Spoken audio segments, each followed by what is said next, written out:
Welcome back, everybody. This is the F1 Podcast, Season 3, Episode 11, with Andrew, John, and Erica. Sorry we have been a little bit delayed in terms of our podcasting schedule between vacations, between work, between some scheduling conflicts. We haven't been able to do one over the past couple of weeks, but that's why we are here today to give you some updated F1 content. Or at least I am, Andrew. Unfortunately, Richie and Erica cannot make it today due to scheduling conflicts, but we have the best of the biz in terms of our friends, our regional Red Bull expert, Tyler. Welcome to the show. Wow, what an intro. Thank you for having me. This is a first for me, one-on-one here. So yeah, happy to be here. Lots to talk about, so I'm excited. I wanted you on this podcast specifically because of what we're going to be talking about today. We're going to do a little Miami GP review. I know that was a few weeks back, but a little touch up on that. We're going to talk about the week that was in F1. We're also going to talk about our thoughts on Monaco, but overall, haven't talked to you in a little while, buddy. How's life treating you these days? I mean, life as a Red Bull fan is good. Well, I mean, no complaints, right? I mean, we don't have to talk about, our local sports teams because as we were mentioning before we jumped on the pod, it's a bit of a mess when it comes to the Leafs, the Jays, and the Raptors. So we'll stick to F1 on this podcast in terms of sports, but it's going well. I feel it, Tyler. Yeah, I was in Arizona last week for a golfing trip with my dad and his buddy. We watched it was game 5 from the airport hotel in Detroit. And that's 2 years in a row now where I've watched the Leafs get knocked out of the playoffs from the same hotel bar before going to Phoenix. I was taken from Detroit to Phoenix. And it was 2 years in a row now in the same hotel bar, the night before we fly out, where we watched the Leafs lose, and then having to hear all the news about it, plus the Jays putting an absolute stinker on this past week. So happy I had some nice weather, a pool, and a drink in my hand because it really helped make a distraction for our local sports teams. But luckily in F1, we both have a team that are doing well, and we can count on for some, positivity in our sporting life. That is absolutely true. I don't know what I'd be doing right now without, back-to-back championships for Red Bull and Max. So, I mean, it's scary times for a Toronto sports fan. So, really hopefully, fingers crossed, it turns around. But we're going to go right into it. So, as we always do, we're going to do the fastest lap recap. Fastest lap this past Grand Prix was set by Max Verstappen with a 1:31.361. So, Tyler, you have that up on the clock. Let me know when to go, and I'll do my best to recap what we thought may have been, had its moments, but it was kind of a bit of a dull race. All right. Are you ready to go? Absolutely. 5 lights are up. All right. Away we go. So we had Max Verstappen starting P9 due to a red flag in qualification. He couldn't get across the time for a lap in P3, which then had a bit of a mixed up grid. I believe we had K-Mag in P4 with Checo being in P1. Starting the race, and looked like that the hard tire this past week was unstoppable. Low dag and really well in performance, performed well above the medium in the softs. So had a bit of a change up in terms of the grid positions with that. Max started on the hards, Checo on the mediums, and it looked like Checo was having a decent pace to the start, but Max, my gosh, was ripping through the fields on those hards like it was F1 23 on easy mode, just in and out of each cars, and was able to catch up to P3 or to Fernando Alonso in P2 by lap 15 as opposed to the lap 25 that they originally thought they were going to. So 10 laps earlier. With that said, he was kept staying behind Checo. Checo was able to build a little bit of a lead so that he could hold him behind. But as soon as the pit stops happened, Checo went on to the hard tire, which then Max went on to the medium.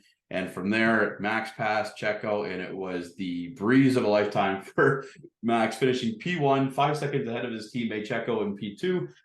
Alonso staying in P3, being able to watch his teammate during the track while going around turn 1 and seeing the screens and making that comment on the radio, which was hilarious. He finishes P3 ahead of George Russell P4. Sainz had a terrible day at Ferrari, considering that he had a tough time in the pit lane with regards to the 5-second penalty, which then cost him a couple places. So he finished P5 with Hamilton P6. Charles Leclerc finishing P7 when the majority of the race he was stuck behind Kevin Magnussen in the Haas, like a competition car with the same engine. Crazy. Good week for the Alpines as they finished P8 and P9, and K-Mag with a great race finishing in P10, rounding up the points. And with that, seeing that our Red Bull has won 5 out of 5 and is now up 124 points in the Constructor Championship.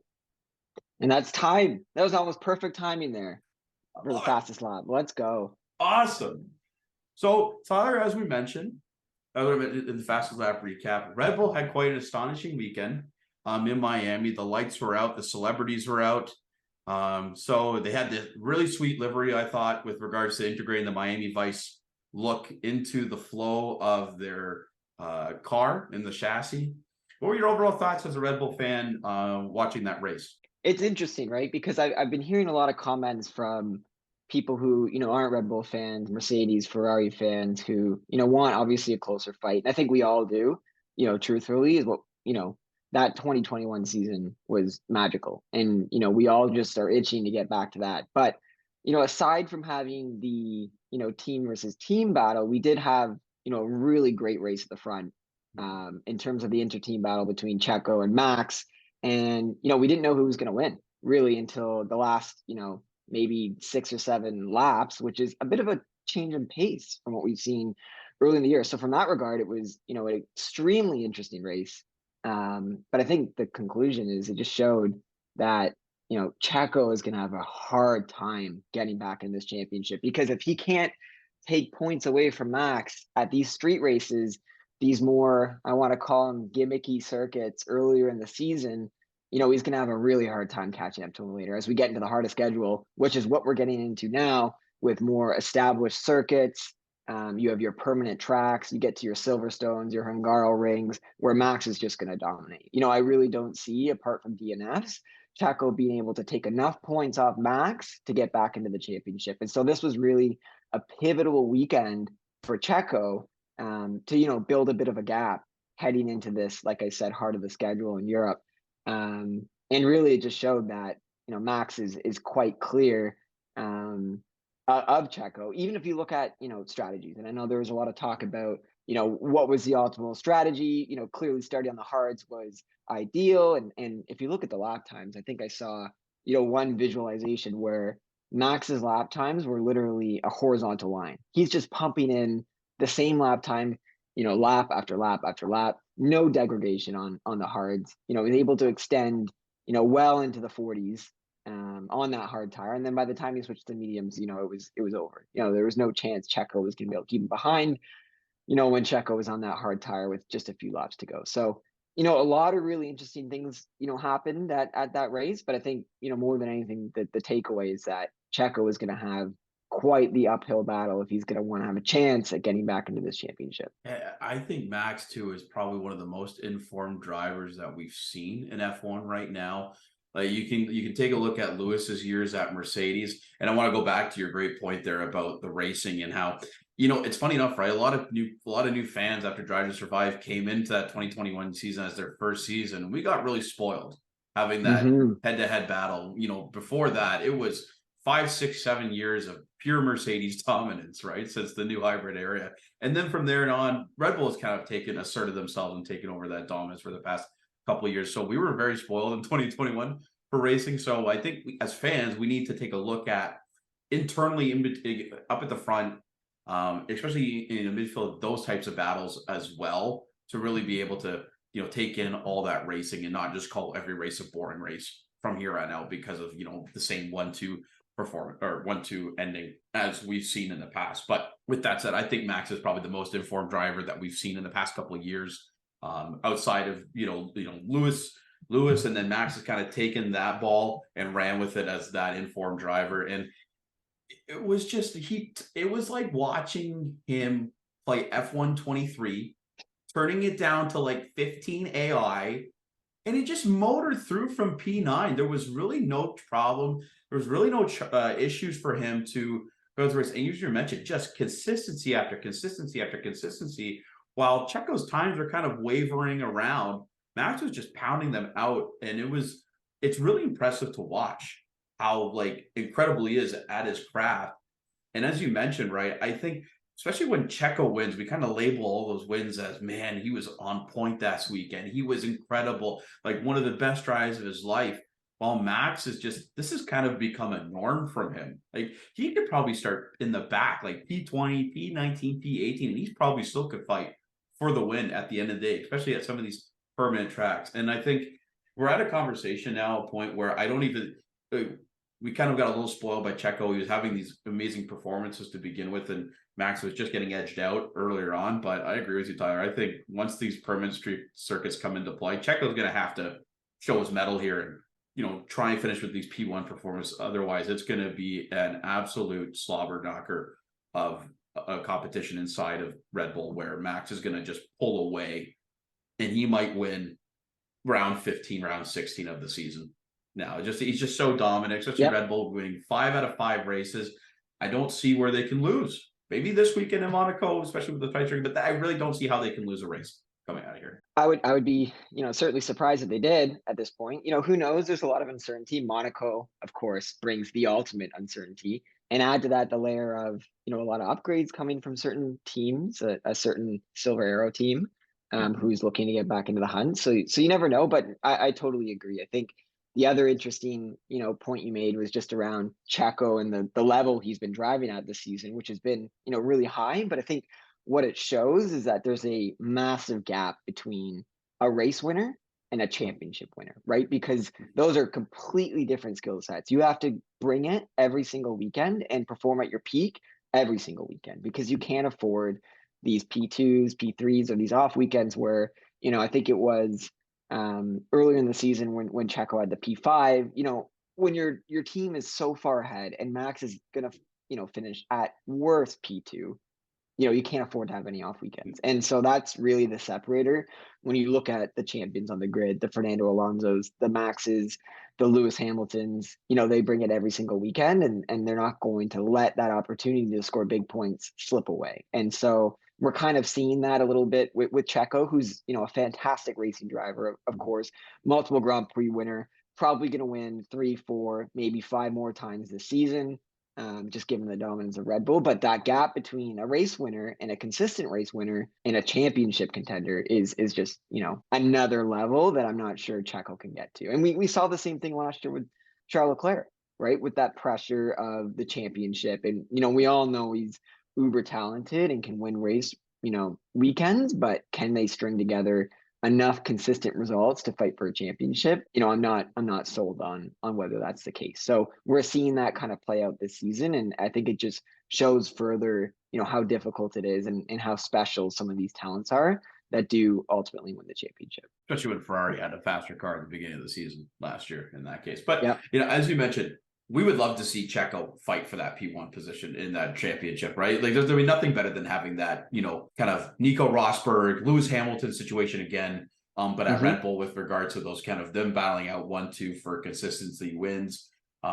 Just a matter of, can Checo do it? And, based on previous experiences, he's shown those moments of greatness that he has, right? As you mentioned, he's a great race winner. He can win multiple races. It's just, can he do it consistently enough to be at that top where Max is? But, at the end of the day, he's an amazing number 2 driver for Red Bull, one that they haven't had in a long time, maybe, 4 or 5 years since Ricardo left, right? Having that number 2 driver to really push and help support that constructors. Now, as you mentioned, Ferrari, they had a bit of a tough weekend, if you ask me. Charles Leclerc got caught out behind K-Mag 3 times during the race and just couldn't seem to overtake him against a car that has the same engine as him, it's a direct consumer of their engine. But with their competition, it's got to say something in the Ferrari garage, right? In terms of what is going on here.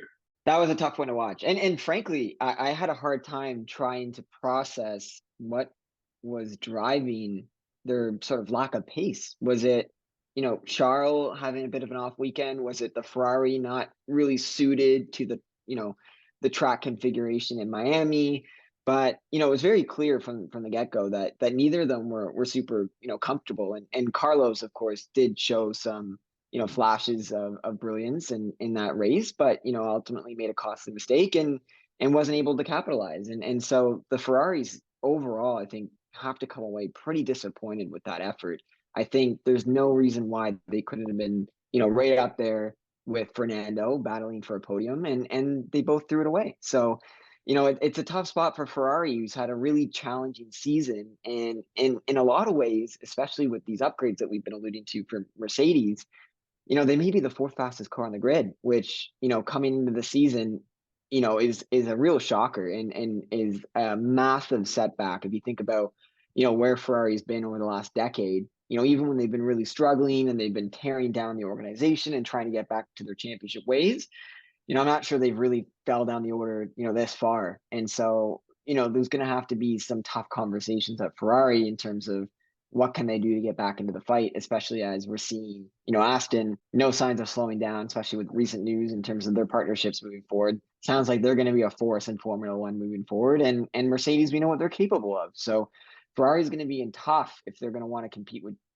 some of these top teams for championships. And the way the season started, it's not looking too bright for the Scarlet Ferrari. No, and yeah, as you mentioned, like Shine's had the capabilities of finishing the podium this week, but just a costly error going into the pit lane. You can't make those. Yeah.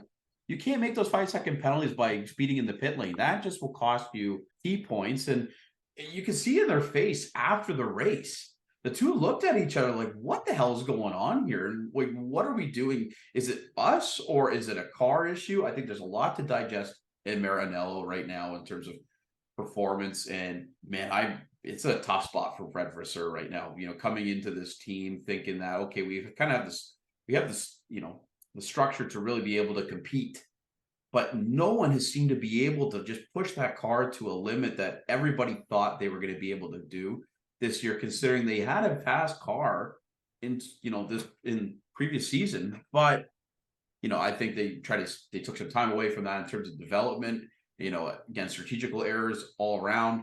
But that wasn't the case this race. It was pure performance and costly driver mistakes that really shot themselves in the foot this weekend. Yeah, agreed. I mean, it's not a pretty scene at Ferrari, and there's obviously lots of time left in this season, and they haven't really brought any real upgrades yet, so those are still coming, and there's time to figure it out. But there's no question that the start of the season has been a massive disappointment for the Ferrari. Any key standouts from you with regards to this past weekend in Miami? I know for myself, having another podium for Fernando Alonso and being able to watch Lance Stroll drive around the track and make some moves in the back of the midfield while racing. I thought that was hilarious and a bit of a flex in terms of how you could be locked in muscle memory wise in terms of driving the track and then being like, oh, I'll watch the race while doing so. I thought that was just a huge flex.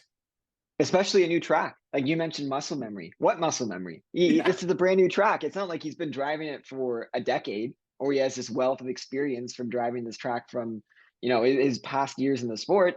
So yeah, that was incredible. I was mind blown, but at this point it's Fernando Alonso. I really shouldn't be surprised at what he's able to do while he is simultaneously driving, that car around the track at 200 plus miles per hour. So that was incredible. But a couple other standouts for me, I think the Haas's, just showing that pace as you alluded to in some of the battles with the Ferraris. I mean, I think Magnussen showed some pretty strong wheel to wheel, racing, and scoring points in a Haas is always impressive. So shout out to them. I think the Alpines have really established themselves as consistent point scorers, and obviously they had a bit of a disaster in Australia, but since then I think they've really shown that package is pretty strong, and they're the clear fifth team on the grid. So I would expect to see them continue to score consistent points moving forward, and I think their driver lineup is bearing out pretty well for them. Pierre Gasly and Esteban Ocon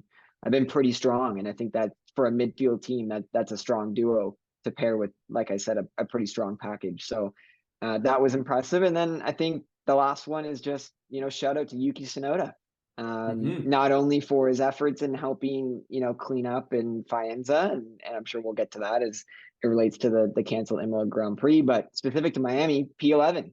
I mean, it's not points, but he's been Mr. Consistency as it relates to his finishing position, to start the year.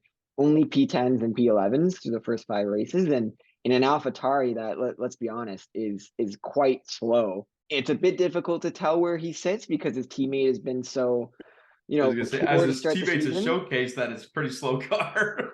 His teammate may be out of the sport, by the time we speak next. But yeah, I mean, I think Yuki deserves a lot of credit for his consistency, especially if you think back to, his rookie season where he tended to overdrive the car a little bit. He would push over the limit and he struggled to kind of find, what that limit was. He's clearly found it, and no crashes. He's been super consistent, and I think that shows a lot of growth from him as a driver. So I think he deserves a lot of credit for what he's been able to do in what is a very weak package with AlphaTauri.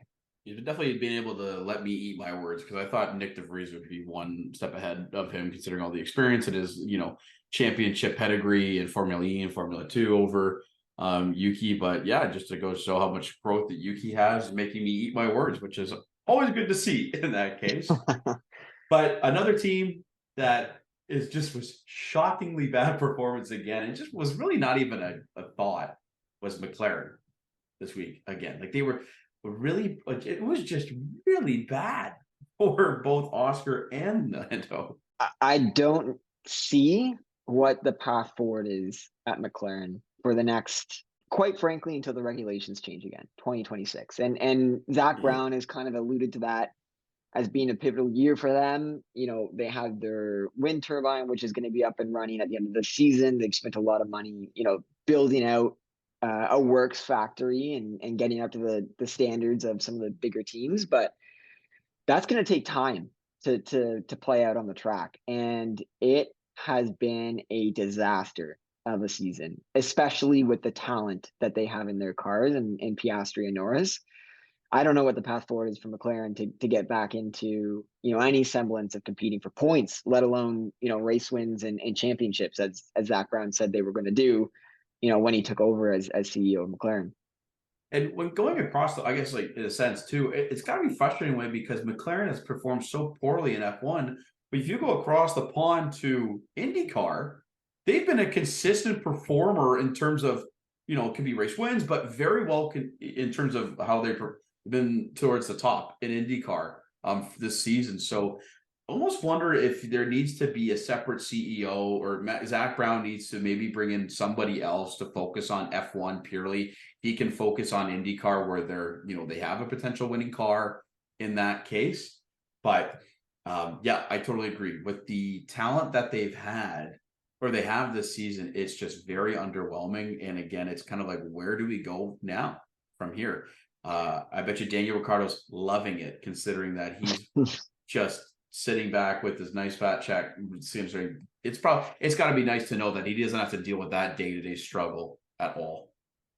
Yeah, I mean, I think at the end of the day, there's just a little bit too much going on for Zach Brown. Between IndyCar, they have a Formula E team now, and they're obviously extremely invested in Extreme E as well, with Nico Rosberg. So I think there's a lot going on his plate. And to your point, they've seen varying degrees of success. I mean, for the Indy 500 next weekend, or this weekend, I should say, they have 4 cars qualified in the top 10. So Yeah, the success which is there. insane to think that 4 of the top 10 will be from the same team in that regards, right? Considering how crazy qualification is at Indy, and how you have the top speeds are required for that qualification. I kind of like that qualification format where you take an average of your average speed over 4 laps to qualify. I thought maybe something that maybe F1 could take a look at one day. I don't know. It'd be kind of interesting. It'd be cool at Monza or something like that. I could see them winding up down the pit straight at Monza, trying to clock 337, 340. It'd be kind of fun. Or Baku. So yeah, definitely would be interesting to see. So outside of the racing, we had some interesting stuff in the paddock this past weekend in Miami. Especially this one's always a big one with U.S. celebrities. They did an introduction of the drivers on Sunday, which, to Americanize it in a way, I thought it was kind of fun, but you could tell the drivers were not happy being there, sitting in the sun for half an hour. No, it didn't come off as being, this extravagant event. It came off a little bit, too much. Like, the drivers didn't lean into it, so it came off a little bit cringy, at least in my opinion. So, I don't blame them for trying to, come up with new and unique ways to sort of market the drivers. It's one of the things that Formula One has always done extremely well. And so good on them for pushing the envelope and wanting to change, what has been sort of the traditions or status quo at the different race weekends with, the drivers parade and things like that. This is a little bit more unique. But, I think it could use a little bit of tweaking and adjustments to get the drivers to buy in a little bit more, because it didn't feel like it came across as intended, at least on TV. So that one might need some work. And they've done it before at Coda, where they did like Yep. forever now, or did kind of like the lineups, and it's fun there. But I feel like if you do it over and over again, it gets overplayed in that regards, and that level of pomp and circumstance, I don't think is needed for the racing. They do the driver's parade anyways, as mentioned. So why do extra? Right. And then they need to get Exactly. locked in the zone to race too, to have a quality race, which surprisingly there was no safety cars. Nobody had a DNF. It was such a clean race for a street circuit this past week. I thought we were, I was kind of, what world are we in right now? Not even one yellow flag. Like not even one car that went, took the exit route or the runoff and then had to rejoin the track. Nothing. Not even one yellow flag. I mean, it was incredible. I mean, the odds on that, had you bet it, would have been, incredible. You could have retired off that. So who would have thought that Miami, of all street circuits, would have been the one where there wasn't so much as a scratch on anybody. So incredible. Now, speaking of Miami, we get a lot of celebrities involved there, and we unfortunately had an incident this weekend where the legendary Sir Jackie Stewart, right? Three-time World Drivers' Championship, an icon, a pioneer in F1, was collared by an overzealous security guard for entering the paddock area, which then allowed celebrities like Roger Federer and some of the musicians to be involved in getting that inside space. And we're kind of getting to a point now where we're getting too many new fans that they don't recognize who has really been behind the growth of the sport overall. And they see these A-list celebrities and they kind of, see that kind of eye candy value right there, bringing them in, but really forgetting, the pioneers and providing them the special treatment that they deserve, because they're the ones that have grown the sport in its initial stages. So it's happened last year with Martin Brundle and the pre-race walk and kind of security guards coming out. Do you think that they need to start limiting the amount of celebrities in the paddock on these weekends? Because considering Miami, what is Vegas going to be like? Like, that's going to be a new race this year, and it's going to be insane, right? It's going to be a zoo. Right? It's going to be a zoo. So I think, what are your thoughts on needing to kind of limit the celebrity appearances to a few of the high-level A-list celebrities and making sure that we have Jackie Stewart be involved like in that part of the paddock, because I believe the racers really appreciate that as well. Yeah, it's a slippery slope, right? Because, as a fan, I think we can all agree that, we don't really care to see Roger Federer or, Megan the Stallion, well, whoever it is, on the grid walk. It's interesting to a degree, and it's part of the charm of the Brundle grid walk, but we're not there to see, who will.i.am is cheering for, who he thinks is going to win the race, because let's be honest, they are casuals, right? So we're not going to get any groundbreaking analysis from them. But I guess, getting back to your original question, which is, what do they do moving forward? I think you just have to strike that delicate balance between ensuring that, first of all, you're not overcrowding the track as the mechanics and the drivers are prepping for the race, right? Because ultimately that's what's happening, right? So that, you have to be very careful about. And I think last year at Miami was a bit of a disaster. I remember the pit lane being extremely crowded to the point where Brundle could barely get around. Seemed to be a little bit better this year, but to your point, still having issues with ensuring that the right people have access, to the grid. So I think, Formula One just has to be really careful about how they strike that balance, because, obviously they want to have those celebrities there, because that's kind of the bread and butter of the grid walk, is to have those kind of people to look at. But at the same time, you have to stay true to the heritage of the actual sport. And, to see Jackie Stewart get treated like that, or even Martin Brundle, is not okay. So, it's a bit dicey, and to your point, it's only going to get, more complicated as you go to these bigger events like Vegas, where it feels like the race is almost secondary to everything else that's going on, the concerts, the celebrities, the sponsors, all that kind of stuff. So, they have to be careful because I think, it looks poorly on them. And for those of us who are there to watch the racing and are true fans, it's a bit of a turn off for us to see that kind of stuff happening when, what we want to see is the racing at the end of the day. You almost kind of have to treat it. I wonder if they treat it like a Super Bowl media week prior to the race week. You know what I mean? We have that. Yep. There's a 2-week gap between the races, and we're going to say Miami, we're going to Vegas. Maybe have these somewhat these media festivities earlier, where the celebrities and these F1 drivers can make more intimate appearances, maybe, and that will be also great to grow the sport as well. I don't know how much of a track walk is gonna be like. Oh, watching, you're not going to be watching the race for the grid walk and seeing, oh, Meg, if you're a Megan Thee Stallion fan or whatever, be like, oh, she's watching it, I better watch it there. Like, but you'd have to be watching the race in order to begin with and to see her in that performance. Now, if you were to say promote this a week beforehand with top celebrities and these drivers, that will entice their fans to say, hey, maybe I should tune in next Sunday to watch.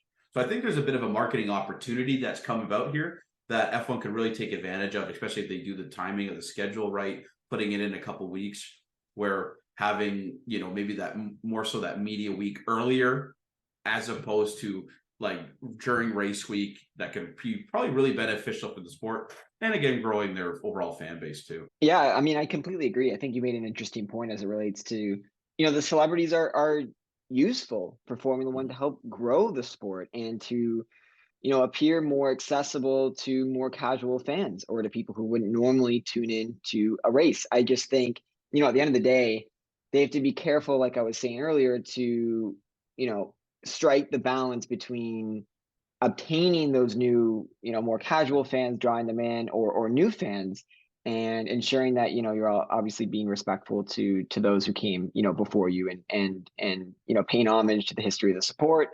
But also, the diehard fans who, don't really care, what Megan Thee Stallion is doing on the grid. We just want to see Martin Brundle do his grid walk and, talk to Adrian Newey and Christian Horner or Toto and then, get to the race. So I agree. I think there's a huge opportunity for Formula One to use that celebrity to their advantage to help grow the sport.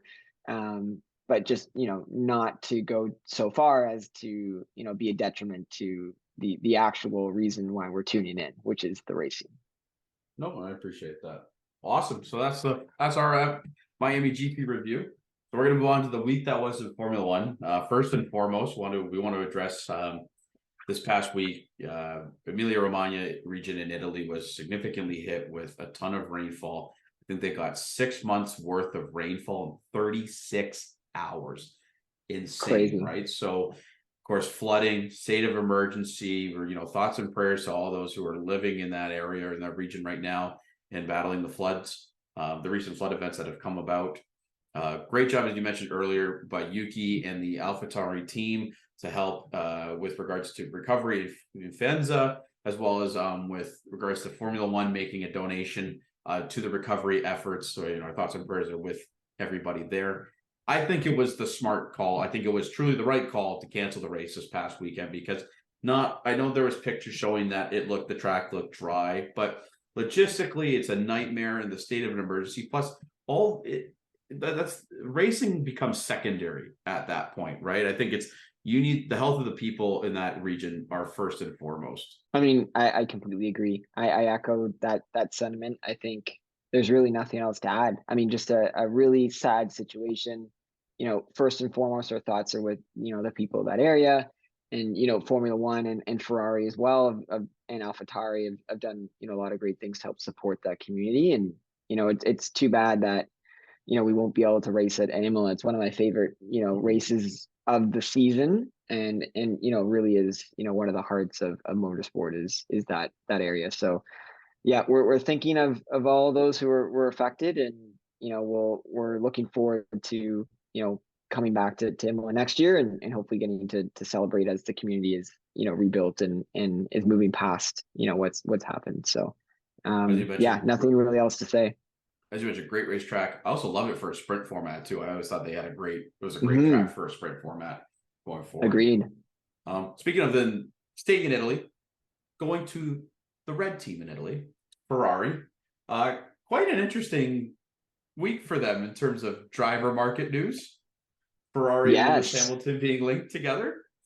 So, as I understand that, Millsport first provided, or there was rumors that Ferrari sent out was kind of willing to break the bank and land Lewis Hamilton to fight for his 8th championship, providing him a $40 million a year deal, which eclipsed, I believe, the money that Schumacher would receive had received in the past for winning 5 of his 7 titles there with them. But however, Fred Vasseur quickly displaced those rumors, saying that they had not or will not even provide a contract for $40 million a year. And it looks like Lewis is still working out on a contract with Mercedes. But Tyler, wouldn't you want this kind of chaos to happen? I mean, it's certainly fun, but I think what it shows is, with the canceled race in Imola, we had a little bit too much time on our hands between, Grand Prix. So the rumors are certainly swirling. I mean, it would be, fascinating to watch that dynamic of, Lewis potentially moving to Ferrari. As you mentioned, seems very unlikely that it's going to happen.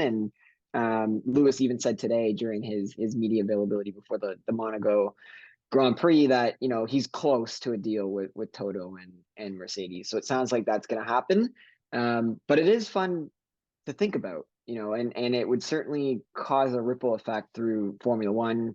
Immediate question is, would he win there? We've seen, Ferrari not be able to deliver Charles Leclerc a competitive package. Obviously Lewis has been unable to win recently with Mercedes, that they've been struggling as well. So it feels like a less than lateral move for Lewis. And the other question would be, where does that leave Carlos Sainz? And if you're him, how do you feel as the obvious individual who would lose their seat?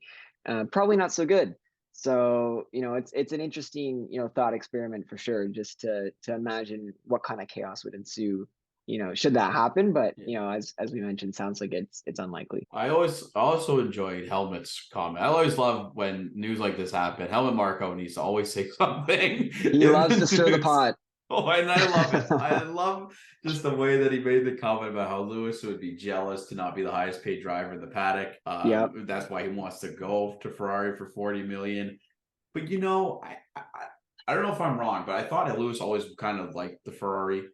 I thought he wanted to maybe potentially win in Ferrari one year. Again, I agree. I don't know how competitive a car, considering, as you mentioned earlier, they could be the 4th fastest car on the grid this season. You think Lewis Hamilton would go to technically a downgrade in a team?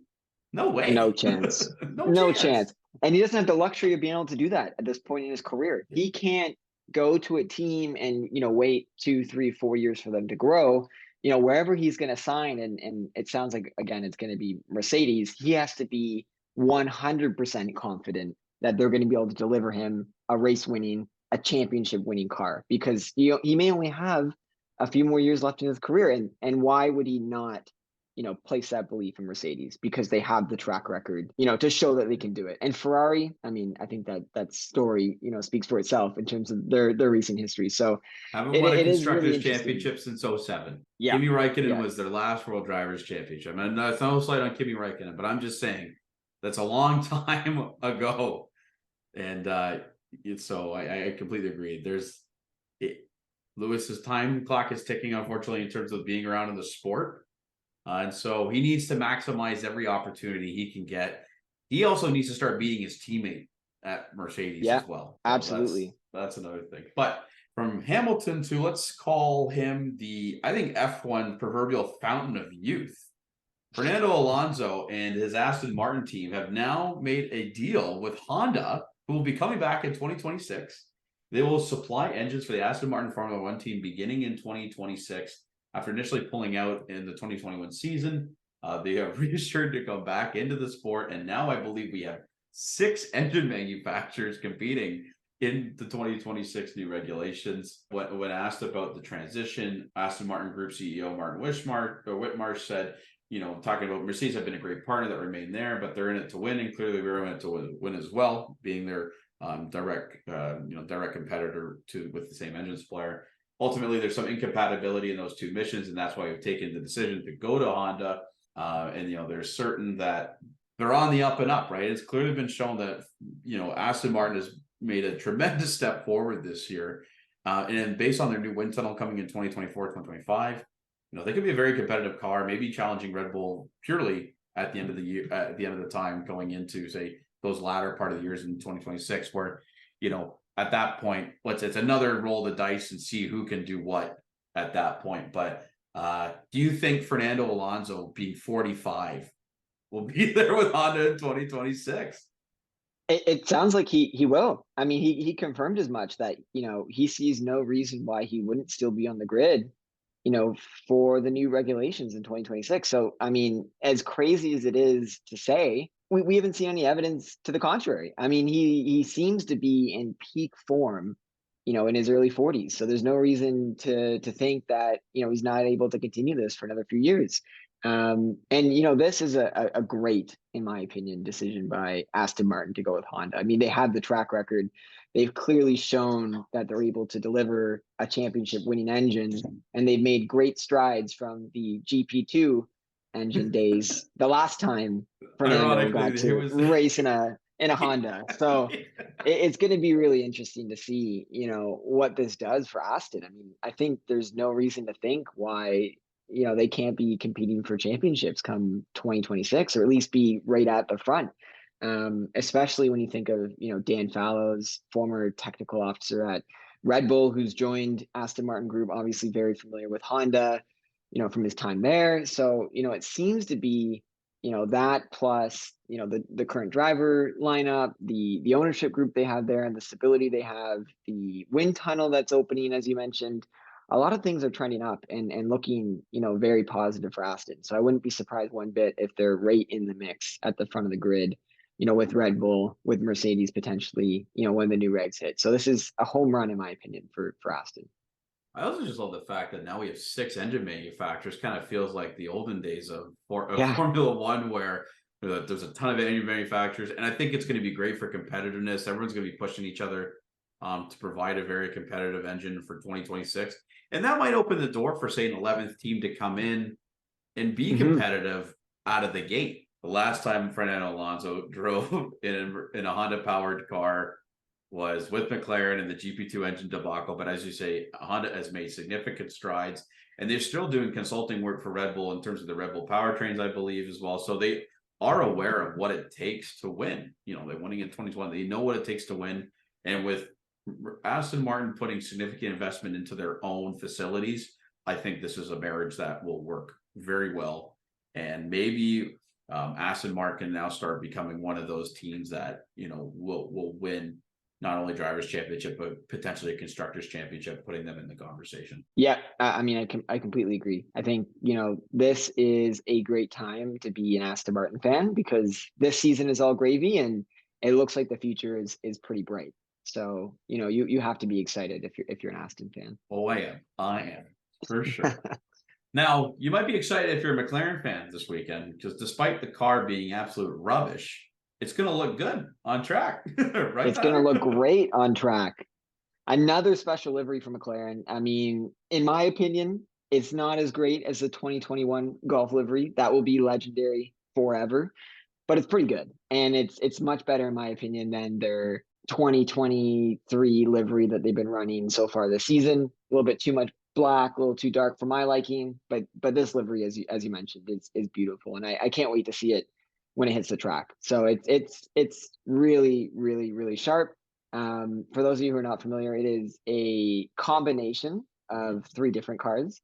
They call it the Triple Crown livery. So it's going to be, pretty interesting to see just the different pieces of heritage from, IndyCar, as you were mentioning earlier, Andrew, and the past, victories, with Senna in the sport, in Formula One. So it's going to be a cool homage to their history and what McLaren's done in broader motorsport, but it's also going to look, pretty good on the track. So something for McLaren fans to be excited about, other than, competing for wins, because that doesn't look like it's going to happen. Absolutely. I love how they're paying homage to, as you mentioned, to their history, being the 60th anniversary, but each part of their livery is dedicated to a win, what at the quote unquote Triple Crown of being, winning at Monaco, winning at the Indy 500, and winning at Le Mans. So great to see that they're, paying homage to their history in that type of livery. And if you watched, which I always kind of like this weekend because we have an iconic race in Monaco GP. It always finally kind of falls on the final weekend of May, as well as the Indy 500 is this Sunday as well. And that is a great spectacle in racing too, where, as you mentioned earlier, McLaren has, you got 4 teams, but they've had 3 cars, I think, between Rossi, Rosenquist, and Pato O'Ward. They each have had their own dedicated livery to Le Mans, Monaco, and their Indianapolis 500 win. So I think I wish we saw more of these special liveries in F1.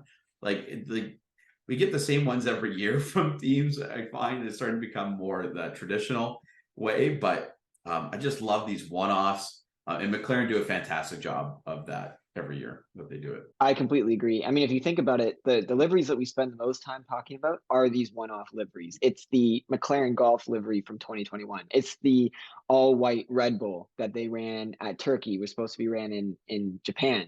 That was also legendary. And continuing on that trend, it sounds like Williams also has a special livery that they're going to be running this weekend, but has yet to be unveiled. That is going to come out Friday afternoon. So we'll be watching that one closely. Obviously, Gulf was a big partner and driving force behind the McLaren 2021 livery, and they've now partnered with Williams. So will be interesting to see what kind of special livery that we get, tomorrow from Williams. But it's incredibly exciting. I think, as fans of the sport, liveries is something that drives a lot of conversation, and rightly so. So I'm excited to see what they're going to pull out as well. I wonder if they'll put I guess I'm curious. I wonder what it would look like. My guess is that they're going to kind of keep the same style of livery, but match it to the Gulf colors, and where the Duracell batteries at the top, that Duracell brown kind of battery look will become the Gulf orange. So incorporating that together and in a way, I think that's would probably work best. But I can't wait to see what these look like. We want more of these in the sport for sure. Speaking of which, going into Monaco this weekend, Tyler, have you seen the new Mercedes car? I have. It looks describe it in one word. Describe it in one word if you can. You lose. One word is side pods for sure, and I think it has to be that word because of all the hoopla and buzz around Mercedes not having any side pods at all, going back, over a year and a half ago, which seems, so long ago now. They finally admitted defeat. Toto has gone on for, the better part of a year and a half with this side podless concept, and they finally abandoned it, and they have gone full traditional to the point where we were saying earlier, it looks like a stock image of the Formula One car that they first unveiled back in 2022, and when Liberty was trying to drum up interest for the new concept and new regulations. So they've gone fully the other direction in terms of the classic side pods that every other team on the grid seems to have. What I find funny about it too is that they've kind of kept that mold shape at the top with regards to their side podless concept previous. So they kind of have this base of like a painting, and then they're just starting adding more to it with the side pods, and it becomes like this big gloop mess. And that's what to me it looks like. It just looks like this big blob of mess on the car that doesn't look cohesive at all.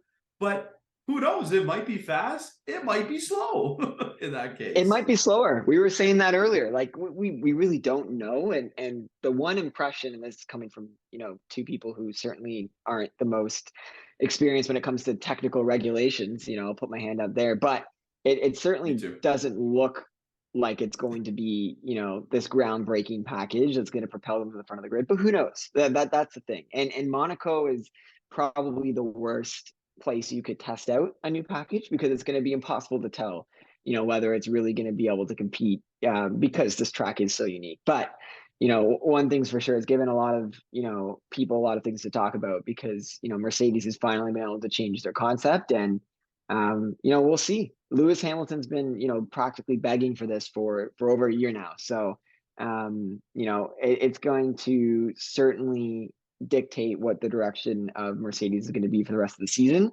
But it remains to be seen whether it's actually going to, propel them to the front of the grid, or if they may be slower. So, a lot of buzz around what's going on down at Mercedes. Yeah, it's a pilot project to say the least, and it's the worst place to do the pilot project. Absolutely. Being considered so slow at that track. You think they would have waited until, I don't know where the next race. I can't remember where the next race is. Spain. But, oh, Spain. Okay, I think that would have been a perfect spot to do it in Spain as opposed to Monaco. But here we are nonetheless. Put it on. Maybe it works. Maybe it doesn't. We shall see. With that said, Tyler, what are your overall thoughts for Monaco this week in terms of our preview? Well, I think the thing that sticks out to me is, and we were talking about this earlier, is just the uniqueness of Monaco, where it is so dependent on qualifying. If there is ever going to be a time this season where Red Bull is not going to run away with quality in the race, it's going to be this weekend. I think Monaco sets up for maximum chaos, as it always does.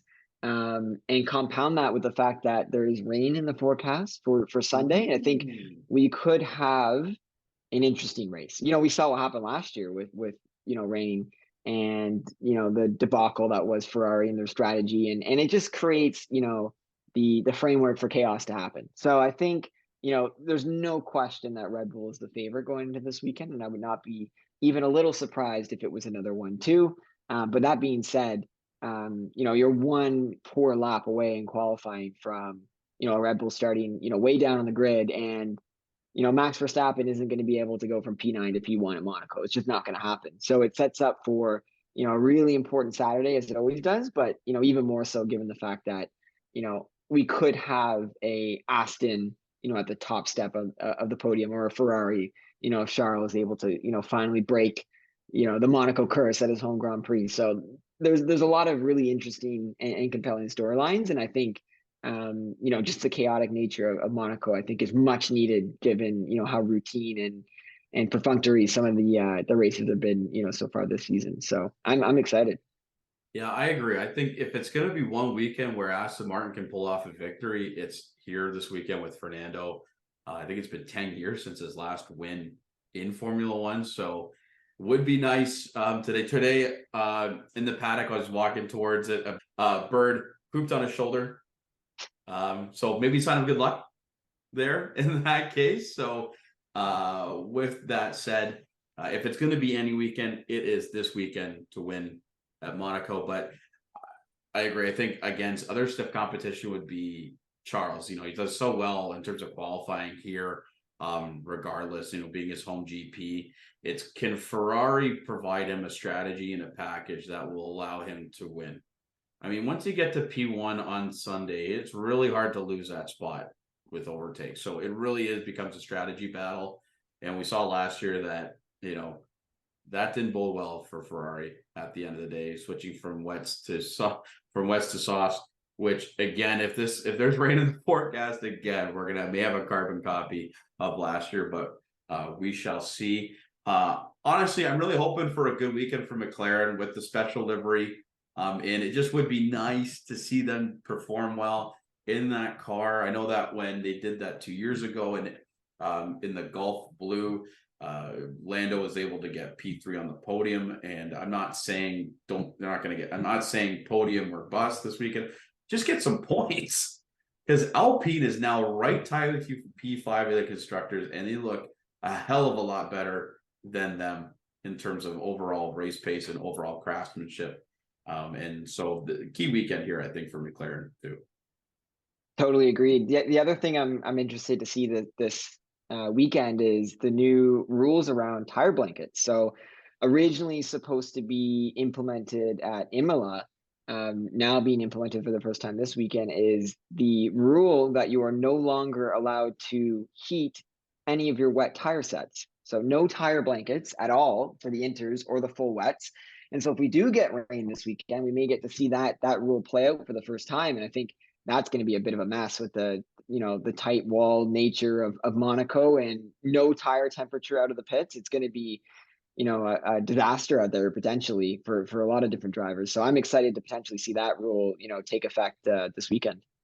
I swear F1, they preach safety, but that is to me like not safe at all. Right? Like, No. You're gonna have guys spinning into the corner on turn 1 without the heat on their tires. It is so counterintuitive, and it feels like the worst track to debut this new rule at. Maybe try it out at Silverstone, where there's massive runoffs or something like that. But Monaco, so I think that again, this theme of chaos is kind of the word of the day. So I'm interested to see potentially what effect that has on the drivers and We could certainly see, I think we can guarantee a little bit more, yellow flags and safety cars than we did in Miami this weekend. But I think that compounds with some of the new rules and the weather and the forecast. So it's going to be an exciting one for sure.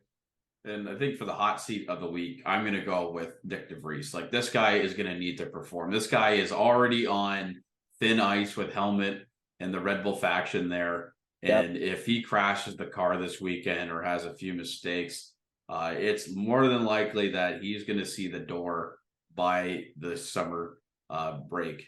I wouldn't be surprised even one bit, especially when you think about, what Liam Lawson is doing in Super Formula in Japan, coming off a win last time out. He's leading the championship in Super Formula. So, I mean, he looks like a real bright spot in the Red Bull Junior Academy. And he is right on the heels of Nick DeVries, who really doesn't have any ties to Red Bull. I mean, we spoke about this when he signed there. Kind of came out of left field.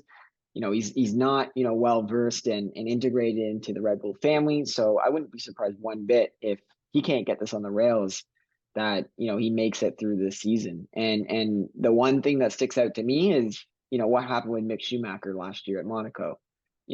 Putting it in the wall, that felt like the nail in the coffin there, and the last straw for Gunther. That ultimately cost him his seat. And I think we're seeing this same thing play out here for Nick DeVries. He needs a clean weekend, and he needs it badly. And not only that, he needs to start showing that he can keep up with his teammate, because it's not a pretty scene right now for Nick DeVries. Must be a good problem to have on the Red Bull side when your junior team has so many incredible drivers that can take place in that AlphaTauri, that you really can just mix and match as much as possible and still be able to provide the form of competitiveness in that case. But we shall see. So any final thoughts on Monaco overall? Nothing else for me other than I'm praying for rain. I think that is what we need for Sunday is a little bit of wet weather. And I think that's gonna deliver us a great race. We saw what it did last year at Monaco, and that was a fascinating race. And I think that's needed this weekend. So praying for rain. I'm also praying for just only a little bit of rain, because last year I don't want to be sitting there for an hour waiting for the track to dry up a little bit to begin the race. Agreed. And then it becomes time. So if there's going to be rain, make it early in the day so that the streets are wet by race time, but able to dry up with the streets of the track. Because yes, again, we love chaos. We love Monaco. Let's marry the two this weekend. We like rain. We just don't want Spa 2021 rain. Oh, absolutely. I'm sitting on my couch for 4 hours and I've seen 2 laps. So, Exactly. there's a happy medium there somewhere. With Nikita Mazepin getting the fastest lap of the race too. Yeah. But with that said, that was season 3, episode 11 of the F1 podcast. Tyler, thank you so much for coming on this week. Great insights as always. And maybe Red Bull can go 6 for 6 this weekend. Who knows? But with that said, again, please follow us on Instagram. Follow us on Instagram at F1.podcast. Follow us on Spotify and Apple Podcasts, as well as XReach's YouTube channel. Tyler, I'm going to let you send it off this week. All right. Thanks everyone for listening and, praying for chaos. We'll talk to you next time. Talk to you next time. Thanks, everybody.